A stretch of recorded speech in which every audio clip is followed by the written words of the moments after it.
तो ये आ चुका है कक्षा 9वीं का वार्षिक परीक्षा के लिए। आपका ज़्यादा समय पेपर के लिए है नहीं और ये सारे क्वेश्चन आप रेडी करके जाओ। देखो पूरे क्वेश्चंस की मैं करूँ प्रैक्टिस कर लेना एक बार ध्यान तरीके से, ठीक है।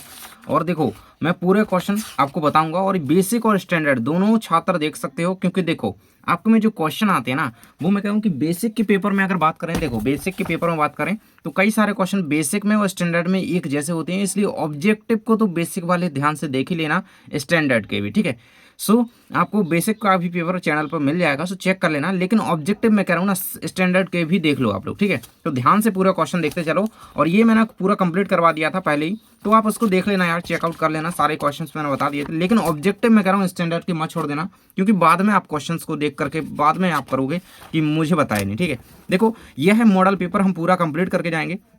एग्जाम से पहले इन क्वेश्चन की प्रैक्टिस और जो पढ़ रखा है भाई उसको अच्छी तरीके से पढ़ के जाना ही है, ठीक है। सबसे पहले सही विकल्प होंगे एग्जाम में। पहला क्वेश्चन कह रहा है यदि एक्स स्क्वायर माइनस ए का बहुपद है, जो कि आपका यहाँ पे एक गुणनखंड है, x square plus b x plus c का एक गुणनखंड है, तो कौन सी स्थिति होगी, क्या तो क्या है, ठीक है। सो इसका आंसर आपको हो जाएगा, देखो अगर इसका एक गुणनखंड है एक्स स्क्वायर माइनस एक, तो यहाँ पे a plus b plus c is equal to 0, ऐसी स्थिति इसकी बनेगी, ठीक है। नेक्स्ट आ जाता है 256 इंटू 256, ठीक है। 200 दोनों ही संख्या बराबर हैं और इनका गुणा करना है, इसका मान क्या होगा, ठीक है। तो गुणा होता है तो इस घातांक के नियम के अकॉर्डिंग हम क्या करेंगे, फिर घाते हमारी जुड़ जाएंगे, ठीक है। 256 ये हमारा क्या होता है 256, इसको हम 4 की पावर 4 लिख सकते हैं, बिल्कुल से। फिर घात में जोड़ दो, 9 16 और 9 25, सो क्या आ जाएगा हमारा, क्या आ जाएगा 16 और 9 25 हो जाएगा ये। सो 256 इंटू 25 ये तो आएगा नहीं, क्योंकि देखो 256 को हम 4 में करेंगे, बिल्कुल से करेंगे, 4 की पावर 4 करेंगे तो ये आ जाएगा। नेक्स्ट समीकरण निकाय 2x प्लस 3y बराबर के हल 2 0 और 3 0 3 नहीं हो सकते, क्योंकि क्या होगा, क्योंकि के मान भिन्न होंगे, ये रेडी रखना, ठीक है। कह रहा है दो गोलों की आयतनों का अनुपात 64 27 है, तो बिल्कुल से आसानी से आप 4 चौकी 4 का 16 बार करोगे, ठीक है। 4 का करोगे तो ये 64 जाएगा और ये 3 का हो जाएगा, ठीक है। तो 4:3 इसका आंसर आपका यहाँ पर हो जाएगा, ठीक है। 4:3 हो गया क्या, ये 16 9, हाँ यही होगा, डी होगा आंसर, डी होगा।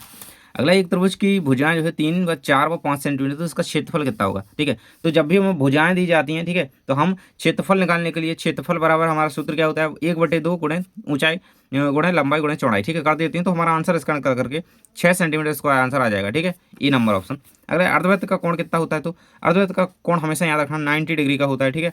90 डिग्री का एंगल होता है। आगे क्वेश्चन दिए गए और हम देख लेते हैं रिक्त स्थान, ठीक है। लाइक करते हैं सभी लोग, वीडियो को सब्सक्राइब करके रखना यार।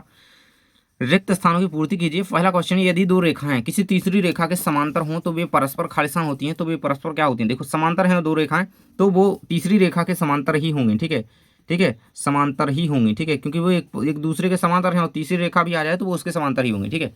अगला कह रहा है बहुपद 3x square plus x plus 1 में x का गुणांक क्या होगा, तो x का गुणांक इसमें 1 होगा, ठीक है। अगला कह रहा है कि y अक्ष के बिंदु P 3 4 की लांबिक दूरी क्या होगी, तो लांबिक दूरी के अकॉर्डिंग बात करें तो 3 होगी। एक ही वृत्तखंड के कोण खालिस्तान होते हैं, तो एक ही वृत्तखंड के जो कोण होते हैं भाई वो बराबर होते हैं, ठीक है, बराबर होते हैं। प्रथम 5 अभाज्य संख्याओं का माध्य क्या होगा, 3 होगा, सभी को पता है। देखो 1 2 3 4 5, अब 5 कितने हो गए, उनको जोड़ेंगे तो 15, और 5 का निकलना 5 3 15 5 3, ठीक है। ए बी सी बराबर 0, तो ये cube plus b cube plus c cube का मान क्या होगा, तो 3 ABC हो जाएगा, 3 ABC हो जाएगा। नेक्स्ट आपके ट्रू फॉल्स आ जाते हैं। पाई एक परिमेय संख्या, बिल्कुल गलत, पाई एक अपरिमेय है, क्योंकि ठीक है। बिंदु 0 3 तृतीय में होगा तो बिल्कुल गलत, क्योंकि ये प्लस प्लस है, ये प्रथम में होगा तो ये गलत हो जाएगा। और ये बाई अक्ष पे होगा, ठीक है, बाई अक्ष पे होगा, ठीक है। अगला कह रहा है समबाहु त्रिभुज का प्रत्येक कोण 60 डिग्री मान होता है इसका, ठीक है, समबाहु त्रिभुज का, तो ये बिल्कुल सही है। एक शांत रेखा को निश्चित रूप से बढ़ाया जा सकता है। शांत रेखा की बात कर रहा है, तो अगर शांत रेखा की बात करें तो यूक्लिड की एक अभिधारणा ऐसी कहती है कि शांत रेखा है तो उसको अनिश्चित रूप से बढ़ाया जा सकता है, ये बिल्कुल सही है। वर्ग अंतरालों 10 20 20 30 के संख्या 20 वर्ग में 10 20 में सम्मिलित है, तो मध्य अंतराल की बात कर रहे हैं और वर्ग अंतरालों में 20 30 की मध्य संख्या 20 को बता रहा है, तो यह गलत हो जाएगा, क्योंकि इसके अंतराल में अगर संख्या बात करें तो 20 अगले वर्ग में होगी, जो कि 10 20 के अंतर्गत होगी, ठीक है, 20 और 30 के अंतर्गत होगी, ठीक है, क्योंकि 10 20 कह रहा है, ठीक है। तो इसमें 10 20 में सम्मिलित है, तो ये तो गलत हो जाएगा, क्योंकि ये 20 और 30 में होगी। यहाँ पे 10 20 कह रहा है, ठीक है, 20 30 के बीच है ना 20, ठीक है, यहाँ पे 10 20 का कह रहा है तो गलत हो जाएगा। चक्रीय समांतर चतुर्भुज का आयत होता है, तो एक सही है बिल्कुल, ठीक है। बाकी आगे क्वेश्चन देखते हैं। सही जोड़ियाँ भाई, सही जोड़ियाँ, x cube minus y cube, ठीक है, इसकी जोड़ी आप सेकंड नंबर से मिलाओगे, सेकंड नंबर से फर्स्ट की, ठीक है। एंड आगे एक्स अक्ष के समांतर, सो वाई बराबर इज इक्वल टू ये हो जाएगा, सेकंड की हो जाएगी। थर्ड वन इज सम चतुर्भुज का क्षेत्रफल क्या होता है, सो इसका क्षेत्रफल होता है हमारा 1/2 D1 इंटू D2, ठीक है। तो ये हो जाएगा थर्ड का। अर्धगोले का संपूर्ण पृष्ठ होता है 3πr², ठीक है। तो ये हो जाएगा फोर्थ का। असंभव घटना की प्रायिकता हमेशा 0 होती है और ये रहेगा इनटू में, इसको घातें जुड़ जाएंगी, ठीक है। आगे बढ़ते हैं हम। आपकी एक वाक्य शब्द में उत्तर, शून्य बहुपद की घात क्या होती है? तो शून्य बहुपद की घात जो है वो अपरिभाषित है, ठीक है, डिफाइन ही नहीं है, ठीक है। तो ये हो जाएगी आपकी, इसका आंसर अपरिभाषित लिखना है, ठीक है, अपरिभाषित। रैखिक की होती है 1, द्विघात की होती है 2, त्रिघात की 3। अगला है कार्तीय तल में क्षैतिज और ऊर्ध्वाधर रेखाओं के प्रतिच्छेद बिंदु को क्या कहते हैं? तो उसे मूल बिंदु कहते हैं। मूल बिंदु के निर्देशांक हमेशा 0 0 होते हैं, ये याद रखना, ठीक है।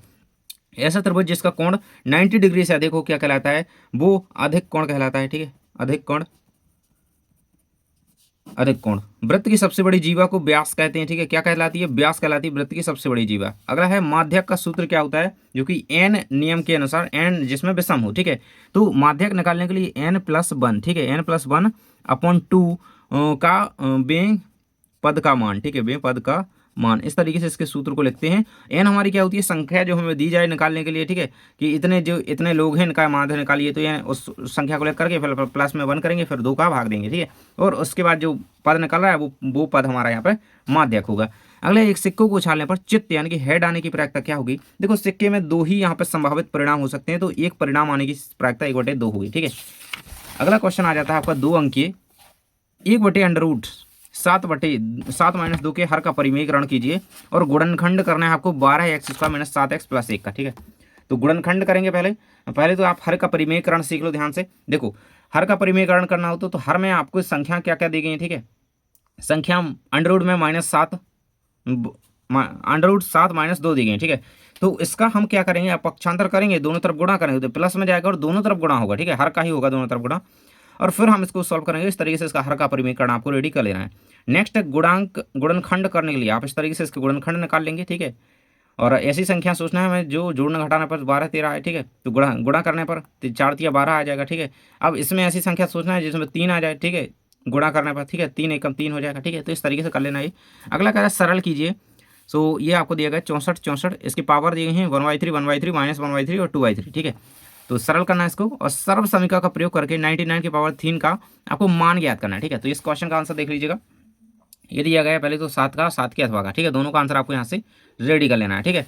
अगला आ जाता है बिंदु दी गई है आपको -2 4, ठीक है। इस तरीके से कार्तीय तल पर आलेखित कीजिए। तो इन्हें कैसे आप कार्तीय तल पर दर्शाएंगे? देखो ये तो आपका दिया गया है पूरा का पूरा ग्राफ समझने के लिए कि कौन से बिंदु माइनस प्लस होता है तो दूसरे पे होता है, प्लस प्लस में फर्स्ट पे होता है, ठीक है। लेकिन आपको एग्जाम में ये बनाना होगा, ठीक है। इस तरीके से बनाओगे ये वाला आंसर करने के लिए, ठीक है। ये कंप्लीटली आप अच्छी तरीके से देख लो, इसका स्क्रीनशॉट कर लो, जिस तरीके से भी बन जाए, ठीक है। ये देखो, ठीक है। बाकी आगे बढ़ते हैं। कह रहा है किसी बिंदु की कोटि और भुज आपको दिए गए हैं -3 और 2, तो बिंदु का चतुर्थांश क्या होगा? निर्देशांक भी लिखिए किस में होगा, ठीक है। देखो यहाँ से कह रहा है आंसर, ये रहेगा आंसर, ठीक है, ये रहेगा आंसर 8 के अथवा का। ये फोर्थ चतुर्थांश में होगा, क्योंकि देखो इसमें क्या है, फोर्थ में होगा, क्योंकि प्लस माइनस की स्थिति है इसमें, ठीक है, प्लस माइनस की स्थिति है, हम इसको इस तरफ लाएंगे, निर्देशांक हमारा वाई अक्ष पे होगा, ठीक है। तो ये आ जाएगा यहाँ पे ऋणात्मक, धनात्मक से ऋणात्मक की ओर, ठीक है। तो ये हमारा चिन्ह चेंज, तो यहाँ पे हमारा कार्तीय तल भी चेंज। अगला समीकरण आपका दिया गया है 2x + y = 7 की ऐसे 2 हल ज्ञात करें, x बड़ा हो 0 से और y बड़ा हो 0, ठीक है। और k का मान ज्ञात करने के लिए कहा गया जिसमें आपको 2 - 1 से होकर के रेखा गुजरती हो बिंदु, ठीक है। तो चलिए हम इनका आंसर दोनों का देख लेते हैं। इस तरीके से आपको 90 का आंसर देख लेना है यहाँ से, ठीक है। ये रहेगा कंप्लीट आंसर 90 का। आगे बढ़ते हैं। यूक्लिड की अभिधारणा 1 लिखिए और चित्र द्वारा समझाइए इसको, ठीक है। कहता है कि ABC एक रेखा पर स्थित 3 बिंदु हैं, B, A और C के बीच स्थित हैं, तो सिद्ध कीजिए कि AB + BC = AC, ठीक है। ये रहेगा इसका आंसर, ठीक है।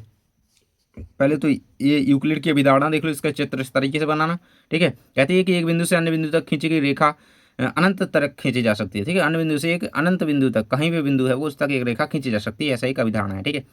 और ये अथवा वाले का आंसर दिया गया, ठीक है। अगला क्वेश्चन दिया गया है 2 पूरक कोणों का अंतर 20 डिग्री है, वह कोण ज्ञात कीजिए, ठीक है। पूरक कोण मतलब आप समझिए कि 90 डिग्री से हमारा कम ही है, अब उनका अंतर 20 डिग्री बताया गया आपको, ठीक है। सो आप देखो इस तरीके से इसका आंसर करोगे आप लोग, ठीक है। इस तरीके से इतना केवल आंसर करना है, इसमें डायग्राम वगैरह कुछ नहीं बनाना है, ठीक है। सो 90 से तो कम ही होगा ना, तो आपने मान लिया कोण को x और 90 में से x हटा दिया, ठीक है। इस तरीके से आप करते अब अंतर 20 है तो इसमें से 20 हटाएंगे तो 35 55 आंसर आ जाएगा, ठीक है। अगला है दी गई आकृति में POQ एक रेखा है ना, POQ, ठीक है। POQ एक रेखा है इस प्रकार से, QR जो है लंब है PQ पर, ये QR जो है PQ पर लंब है, ठीक है। सिद्ध कीजिए कि ROS, ठीक है, ROS 21 और ROS इतना इतना दिया गया है आपका, और कोण LQS, ठीक है, जो कोण QOS, ठीक है QOS और POS, ठीक है, इनको आपको निकालना है, ठीक है, ये बताना है। देखो यहाँ पे इस तरीके से इसको बनाओगे 90 डिग्री एंगल आ जाएगा अपना ये, और इस तरीके से इसको सिद्ध करोगे आप, ठीक है, रेडी कर लेना। नेक्स्ट हम बढ़ते हैं आपके अगले क्वेश्चन की ओर। अगले क्वेश्चन की ओर कह रहा है कि सर्वांग क्षमता की RHS कसौटी को उदाहरण से लिखिए और सिद्ध कीजिए कि समबाहु त्रिभुज का प्रत्येक कोण 60 डिग्री का होता है, ठीक है। अथवा मैं अगला क्वेश्चन कह रहा है 13 में, इसके अनुपात दिए गए चतुर्भुज के कोण के, इसके सभी कोण की माप ज्ञात कीजिए, ठीक है। दर्शाइए कि आयत का प्रत्येक कोण एक समकोण होता है, ठीक है, इस दर्शाना है। एक शंकु की ऊंचाई 15 सेंटीमीटर है, इसका आयतन दिया गया है 1570 सेंटीमीटर क्यूब, इसकी आपको त्रिज्या यानी कि R ज्ञात करनी है, ठीक है। तो पाई का हम यहाँ पे मान क्या यूज़ करेंगे, ठीक है। देखो यहाँ पे यहाँ से आंसर सर्वांग क्षमता की कसौटी से देख लो, ये दिया गया सर्वांग क्षमता की कसौटी के साथ साथ उसके अथवा वाले का आंसर, ठीक है, ये दिया गया, ठीक है। सर्वांग क्षमता की कसौटी देखो ऊपर अच्छी तरीके से आंसर कंप्लीट कर लेना, ठीक है, इसको पूरा आंसर है। आगे आप देख लो यहाँ पे 13 का आंसर रहेगा ये कंप्लीट, ठीक है, 13 का आंसर ये रहेगा। बाकी अगला क्वेश्चन देखें हम तो ये रहेगा 14 का आंसर उसके अथवा के साथ, ठीक है। बिल्कुल ध्यान से आपको आंसर मैंने एक बार एक्सप्लेन करके समझा दिया था, ठीक है, काफ़ी तरीके से। बाकी यहाँ पे आंसर आप केवल देख सकते हो अच्छी तरीके से, ठीक है। और ये हो जाते हैं 14 तक के आंसर, यहाँ तक आंसर बता चुका हूँ, ठीक है। अर्धगोला रखा हुआ है इस तरीके से इसमें बनाओगे, इस तरीके से इसमें बनाओगे। बाकी हम बढ़ते हैं आगे। कह रहा है कि आंकड़े दिए गए हैं आपको, इसमें माध्य 10 है तो x का मान आपको ज्ञात करना है, कुछ आंकड़े इस पर x का मान फाइंड करना है, ठीक है। और बाकी है 100 अंकों की परीक्षा में 5 विद्यार्थियों को 45, 80, 33 अंक मिले, इनका माध्यक निकालने हैं। माध्यक निकालने के लिए हम क्या करते हैं कि सूत्र का यूज़ करते हैं, हमने अभी देखा n+1/2, ठीक है। तो पहले तो देख लो आप 15 के आंसर, ठीक है, 15 का आंसर ये रहेगा, 15 का आंसर इस तरीके से अथवा के साथ, ठीक है, 15 का आंसर ये रहेगा और ये अथवा वाली करेगा जिसमें आपको माध्यक निकालना है, ठीक है। इन संख्याओं को आप क्या करोगे, n+1 में 5 है संख्या 1 2 3 4 5, तो n हो गया हमारा 5 +1 करके सूत्र में रख दोगे, 3वां पद यानी कि 75 आंसर आ जाएगा, ठीक है। अगला क्वेश्चन आ जाता है आपका, एक वृत्त की 10 सेंटीमीटर लंबी जीवा 12 सेंटीमीटर की दूरी पर है, वृत्त की त्रिज्या, ठीक है, त्रिज्या आपको ज्ञात करनी है, ठीक है। देखो त्रिज्या आप इस तरीके से इसको डायग्राम बनाओगे, ठीक है, और ये रहेगा इसका आंसर, ठीक है, इस तरीके से 13 आ जाएगी हमारी, ठीक है, इस तरीके से इतना ही आंसर है इसका, ठीक है। बाकी इसका आंसर अगले का दिया गया अथवा वाले का, ठीक है। सिद्ध करना है आपको कि समांतर चतुर्भुज एक आयत होता है, चक्रीय समांतर चतुर्भुज, ठीक है, इस तरीके से इसको कर लेना है, इसका डायग्राम बनाना है ये, और बाकी ये रहूगा, ठीक है, इसका एक सिद्ध कर लोगे, ठीक है। आगे बढ़ते हैं हम, कह रहा है कि प्रकार और पटरी की सहायता से 45 डिग्री का एक कोण बनाना है आपको। सो इस तरीके से आप 45 डिग्री का कोण बना सकते हो, ये रहेगा कोण, ठीक है। बाकी यहाँ पे आपका इसका आंसर दिया गया, इसके लिए पहले 90 डिग्री का कोण बनाया जाएगा, फिर इसको कोण समद्विभाजक खींच करके 45 प्राप्त किया जाता है, ठीक है। तो इस प्रकार से आप यहाँ पे आप स्केल से माप करके बनाएंगे, ठीक है, चाप जरूर से लगा करके, ठीक है। अगला कह रहा है कि रचना के चरण लिखिए, रेखाखंड का लंब समद्विभाजक खींचिए, ठीक है। ये रेखाखंड दिया गया, इसका लंब समद्विभाजक खींच करके आपको इस तरीके से कुछ यहाँ पे ये चाप लगा करके रचना के चरण इसके लिखने होंगे किस तरीके से, ए को केंद्र मान करके AB के आधे तक हम ऊपर चाप लगाएंगे, ठीक है, नीचे लगाएंगे ऊपर नीचे, ठीक है, दोनों तरफ। तो इस तरीके से आप इसको बनाओगे, ऐसा बना दिया तो बस नंबर मिल जाएंगे और ये चरण लिखने पड़ेंगे क्या क्या हमने किया है, ठीक है। आगे बढ़ते हैं, अगला क्वेश्चन आ जाता है आपका, आपको रेखाएं दी गई हैं, ठीक है, आकृति दी गई है, इसमें PQ समांतर है RS, ठीक है, ये दोनों रेखा समांतर हैं, और एक कोण दिया गया है MXQ, ठीक है, ये आपका 135 डिग्री दिया गया है, M/R आपका 40 डिग्री, XM/Y का मान ज्ञात करना है, ठीक है, इसको निकालना है, ठीक है। सो देखो इस तरीके से इसका आंसर करना होगा आपको, ठीक है, इस तरीके से ये दिया गया है, इस तरीके से इसको आप एग्जाम में बनाओगे, ठीक है। ये हमारा 45 और 40, यहाँ की 45 और 40 यानी कि 85 निकल करके आंसर आ जाता है, ठीक है, इसको रेडी करना। नेक्स्ट है आपका, ये सिद्ध कीजिए कि त्रियक रेखा दो समांतर रेखा को काटे तो अंतः कोणों के समद्विभाजक आयत बनता है, ठीक है। तो ये रहेगा इसका आंसर, ठीक है, इस तरीके से आप इसको कर सकते हो, एंड इसका ये डायग्राम रहेगा, ठीक है, समांतर रेखाओं के बीच में जो त्रियक रेखा है, ठीक है, इसके अंतर्गत क्या किस तरीके से एक आयत बनेगा ये आपको सिद्ध करना है, ठीक है, इस तरीके से बनाओगे, ठीक है। अगला है कि एक समचतुर्भुज का परिमाप 100 मीटर है और इसका विकर्ण 40 है, तो इसका क्षेत्रफल ज्ञात कीजिए। ये दिया गया, इसका क्षेत्रफल ज्ञात करने के लिए सूत्र 600 मीटर स्क्वायर, ठीक है, इसको रेडी कर लेना। नेक्स्ट है एक समलंब दिया गया है, इसकी 2510 और 14 सेंटीमीटर भुजा है, इसका क्षेत्रफल ज्ञात करना है। समलंब के लिए जब भी दिया जाए तो सूत्र वगैरह याद करना पड़ेगा भाई, हीरोन के सूत्र से कर सकते हो इसको, ठीक है। हमारी LBH तीनों दी गई हैं, ठीक है, तो ABC मान लेंगे हम उन तीनों को, ठीक है। इस तरीके से आप इसको समलंब को बना दोगे और बाकी इस तरीके से आपका आंसर निकल कर आ जाएगा 196 मीटर स्क्वायर, ठीक है। आगे बढ़ते हैं, आगे कह रहा है कि सिद्ध कीजिए कि चाप द्वारा केंद्र पर अंतरित कोण वृत्त के शीर्ष भाग के किसी बिंदु पर अंतरित कोण का दुगना होता है, ठीक है। सो इसको आपको यहाँ से करना होगा, यहाँ से करना होगा, यहाँ तक, यहाँ से यहाँ तक इतना आंसर दिया गया है, इसका डायग्राम आपको ये बनाना होगा, ठीक है, ये बनाना होगा, ठीक है, यही बनाना होगा।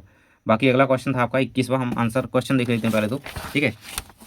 अथवा वाला भी देख लो आप साथ में पहले तो, अथवा 20 का अथवा, एक चक्रीय चतुर्भुज के विकर्ण वृत्त के व्यास हो तो सिद्ध कीजिए कि वह एक आयत है, ठीक है, तो सिद्ध कीजिए कि वह एक आयत है, ठीक है। तो यहाँ पे इसका आंसर दिया गया ये अथवा का 20 के अथवा का, ठीक है, ये रहेगा। और इस तरीके से आप इसका डायग्राम ये बनाओगे, ठीक है। बाकी 21 में आ जाता है गुणनखंड करना है आपको गुणनखंड प्रमेय की सहायता से, तो इस तरीके से आप इसको गुणनखंड करोगे, ठीक है। इसमें डायग्राम का कोई मैटर ही नहीं है, ये रहेगा इसका आंसर। इस तरीके से गुणनखंड हो जाएंगे इसके, ठीक है। अगला आ जाता है आपका, यदि आपको दिया गया है x plus y z plus is equal to 0, तो दिखाइए कि आपकी क्यूब में स्थिति 3xy होगी, तो प्रयोग करके आपको इसको दर्शाना है पूरा, ठीक है। तो ये आ जाएगा आंसर इसका, इस तरीके से इसको रेडी करना है। नेक्स्ट आपका एक जनसंख्या गाँव वाले 4000 जनसंख्या इस गाँव की, प्रति व्यक्ति 150 लीटर पानी प्रतिदिन खर्च होता है या चाहिए, ठीक है। और इतनी इतनी इतनी टंकी दी गई है आपको, 12 15 6 है ना, टंकी की लेंथ, ऊंचाई और यहाँ पर लंबाई दी गई है, ठीक है। इस तरीके से आप इसको सॉल्व करोगे, ठीक है। ये नहीं बनाना है यहाँ पे, ये रहेगी टंकी का, यहाँ पे इस तरीके से आप टंकी को बनाओगे, ठीक है। बाकी यही आपको पूरा का पूरा करना होगा, ये नहीं बनाना है, ये दूसरे क्वेश्चन का है, ठीक है।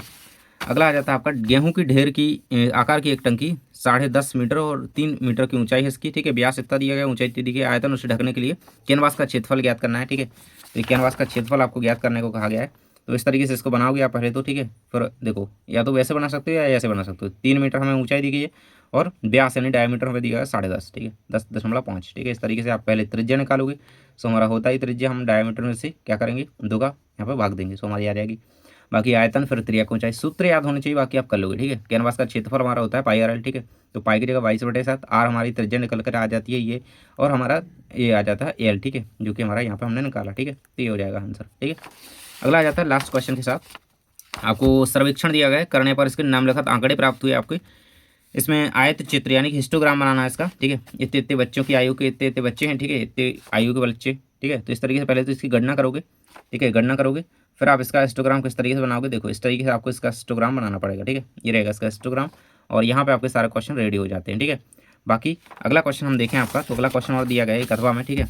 कह रहा है कि गणित की परीक्षा में 15 विद्यार्थियों द्वारा प्राप्त अंक नीचे दिए गए हैं, ठीक है। इतने अंक 41, मतलब 15 विद्यार्थियों, मतलब एन हमारा क्या हो गया, 15 हो गया, ठीक है। अब इसमें क्या माध्यक निकालना है, बहुलक निकालना है और माध्य निकालना है। तो माध्यक में हमें एन की जरूरत पड़ेगी, ठीक है।